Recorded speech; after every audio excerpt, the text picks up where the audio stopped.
I'm Vincent Balestre for the International Business Times, and this is the Lenovo Yoga HD Plus tablet. Now, silly names aside, this is Lenovo's best and brightest. So is it any good? Well, it's certainly a good-looking device. More black and silver certainly is a theme these days. The bezel to screen proportion is correct.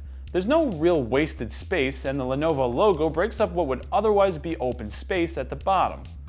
There's no physical home button, which is usually an omission I complain about, but a physical button on this face would probably muddle the flat design. I like how slim the Yoga is, right until you get to the bottom. There, you'll find the Yoga's big bump. And that bump is where you'll find this tablet's two party pieces. First, and the primary reason for the Yoga's pear bottom, is the modulating kickstand. Lots of 10-inch tablets bill themselves as multimedia focused, but few of them have built-in stands. The stand allows you to place the Yoga upright while you do things, so you can still listen to whatever was occupying your attention before you had to move. What's most impressive is the range of motion the stand has. You can stand it bolt upright like you're in church, or you can lean it all the way back like you're on vacation and you can't be bothered to do anything. Or you can even turn it around and prop the stand up. The range of motion means you can use the Yoga tablet in pretty much any position and it won't bother your wrists. The bulge also hides the second standout feature of the Yoga, the sound system. Sure, it's not a real sound system, but for a tablet, these little speakers can get loud, and the bass is kind of nice too. The stand also hides the Yoga's SD card slot, and that's kind of clever, I like that. The Yoga HD Plus has a massive battery shoved inside somewhere too. Lenovo claims a life of 18 hours during normal use, and that's really about right.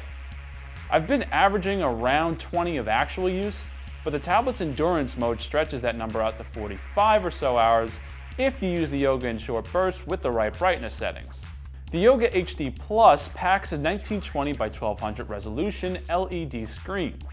The regular Yoga 10 has a 1200 by 800 LCD screen, so the HD Plus gets a nice bump in picture and color quality over its cheaper sibling. It doesn't have quite the richness in blacks that the Xperia Z2 screen did, but it's still very respectable.